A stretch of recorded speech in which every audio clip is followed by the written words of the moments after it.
In this video, I'm going to show you the process of building a bot to buy something on the internet. So there's plenty of checkout bots out there. People have made these bots to buy items much quicker than humanly possible in order to resell them at a greater price. You might have seen this with sneakers, graphics cards, cups, you name it. My philosophy surrounding this bot epidemic is if you can't beat them, join them. So let's get into the video. I have a Visual Studio Code up right here. You're going to want to make sure you have Node.js installed. So you can go to this website and download Node for your computer. And then I use Visual Studio Code. You can use whatever editor you want. However, Visual Studio Code is the most popular, so I'm going to be using that. So what I'm going to do is I'm going to open up a terminal here, and I'm going to make sure Node is installed. So I'm going to do node -- version. As you can see, I don't have the latest version, but that won't matter for this video. And now, navigate to the folder that you wish to build your bot in and install Puppeteer. So I'm going to do npm install Puppeteer. Okay, so it has installed Puppeteer, and what Puppeteer is it is a puppet for your browser for you to control. It does things inside the Chrome browser automatically through code. So you can code your browser to do things for you. So we have Puppeteer installed, as you can see, latest version of Puppeteer. So now I'm just going to add a file. I'm just going to call it bot.js. Okay. And we're going to want to import Puppeteer. Oops, Puppeteer. Require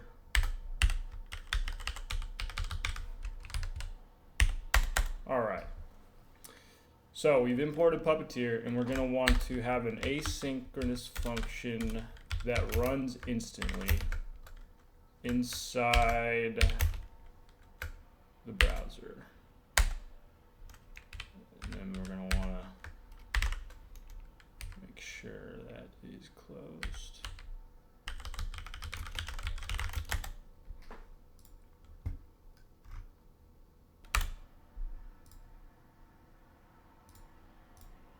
Okay, so we have this weird looking kind of function here. Basically, when you run this file, it will run this instantly. Make sure you get this correct. It's just, I don't know why they have it set up like this, but that is how it is. So make sure you copy this exactly to have the function set up the way you need it to be. Okay, so now what we're going to want to do is we're going to want to open a browser using Puppeteer. Okay, and we can, there's some options we can do here. So we're gonna want the headless option to be false. That way we can actually see inside the browser what Puppeteer is doing while it's running. So whenever we launch Puppeteer, it will actually launch a browser instead of just running the code. Then we're going to want the default viewport to be null, or else the browser will show up kind of small and weird. So I recommend when you're building the bot, you want to have these two options. When the bot's finished, you can basically just delete these, and it will just run the code without having a browser do much. You'll just run it on your computer, just send requests using Chrome. To launch a page, or to open a page,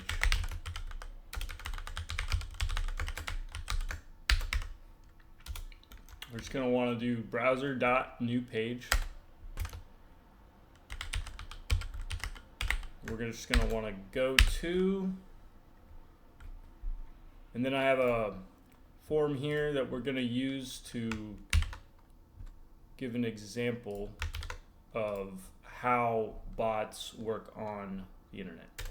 Okay, so we're just going to want to go to this page. Here we go.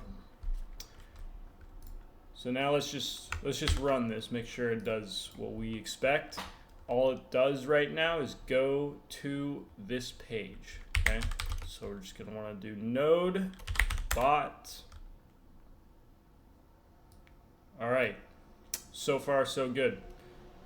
It just opens up Chrome and goes to this URL. Perfect. All right, so now what we're going to want to do is we're going to want to take steps towards what we want the bot to accomplish. Okay, so as we can see, the first form is name on the card. So what we're just going to do here is we're going to inspect this element on the web page, and we're going to see we can get the ID right here. CC name. Okay. So we can just save that. Card name equals CC name. And since it's an ID, we're going to put a number sign in the front here. Now, there's a few different ways you can go about this.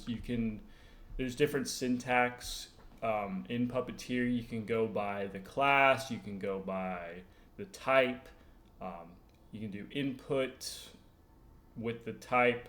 There's a few different styles of going about this.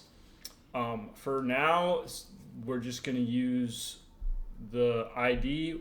In the other forms, I believe there might be a different way we have to do it, but it just depends on the web page. So different web pages will require different methods. So we got the ID here.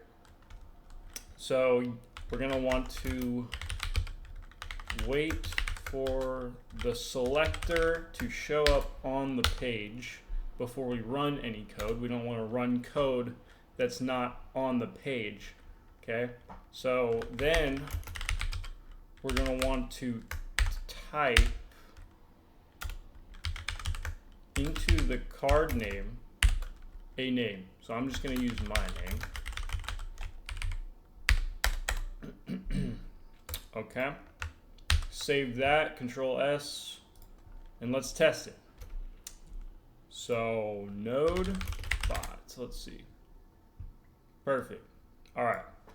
So as you can see, it opened up the page instantly, and as soon as it loaded, it typed this in. You can't even really see it because it's so fast. The computer's just going to be faster than you. So great. So the next step here is we have to select the credit card type. So how do we do that? We inspect this element. Click that a couple times, and we can see the ID right here, CC type. All right, perfect.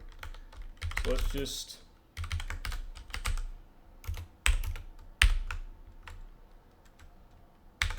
boom, CC type. All right. Now we actually don't have to wait for the selector this time, because if this form is popped up, everything in this form will already be there.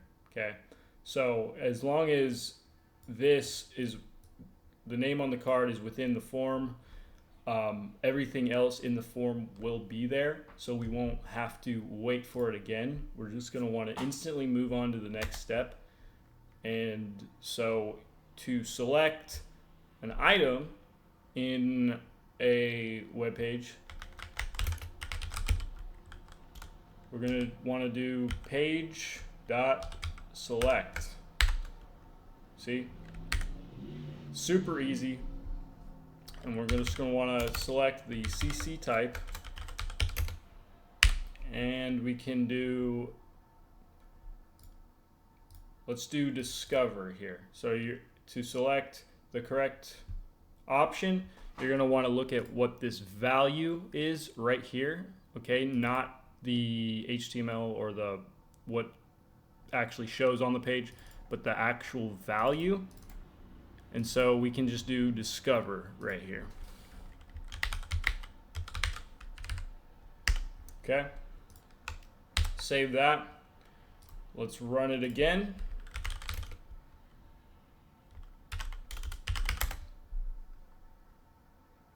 All right, so as you can see, it typed in my name, chose discover. So I think you can guess what the next step is here. We're just gonna want to do the credit card number, okay, which is gonna be similar, basically the same as what we did with the name, okay. As you can see, you inspect it, you see the ID on this input is CC number. We're just gonna want to copy that. Do const CC number, hashtag CC number, hashtag because it's an ID, and then await page.type CC number. And we're just going to want to do a fake credit card number. Okay. Perfect. Test it again, make sure it completed that step correctly. Great. All right. Do this again. And this is how you build bots. It really is this easy. You take step by step what you want it to do and have it do it in code using Puppeteer. And I mean, we're 26 lines of code in, and we've already filled out 3 different forms, or not 3 different forms, 3 different input fields here. So yeah, 26 lines of code, and you can really, I mean, if you don't have ideas, I don't know how to help you, but you can do a lot with this. You can integrate it with AI, have it fill out all kinds of forms, write emails for you. Anything you can do in the browser, you can do with Puppeteer, and that's what makes this whole thing so powerful, is you're able to just automate really anything with enough code. Other things might be more complicated. This is a simple example, but I just want to show you how easy it is to create simple bots for yourself.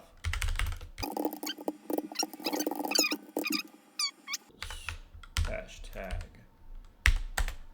that wait page dot select expire year. Let's do 2027.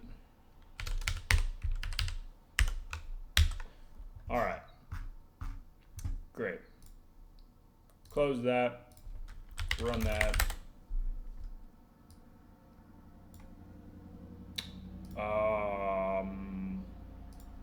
It didn't choose 2027. Oh, there's a space right there. Make sure you are precise when coding things, because you'll get some interesting results sometimes. There we go. 2027. All right, and now the last step in this particular form is to press this pay button right here. Okay, so we're gonna see. All right, it's a button, and we can go by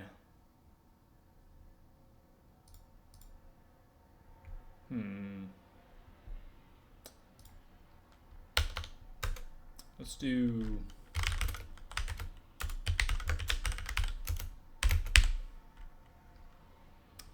Yeah. So we're gonna go by the button, which has type submit right here. Button type equals submit right here.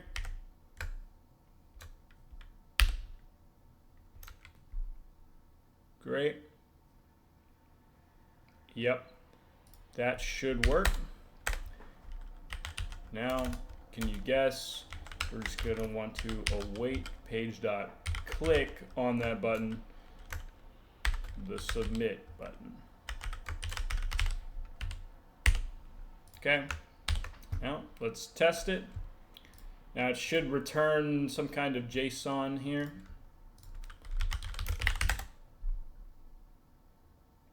Yeah, as you can see, it popped up and immediately filled out the form and submitted it. We have our JSON array for this test autofill. So yeah, this is an example. This has been a example bot tutorial. I hope you enjoyed. I hope you learned something. I hope you'll start coding your own bots to fit your wildest desires. If you need, feel free to leave a comment. Any requests for bot tutorials that you might want to see. I am going to start making lots of tutorials surrounding bots and automation stuff that you can use to make your life easier. So I hope you enjoyed. Thank you for watching. See ya.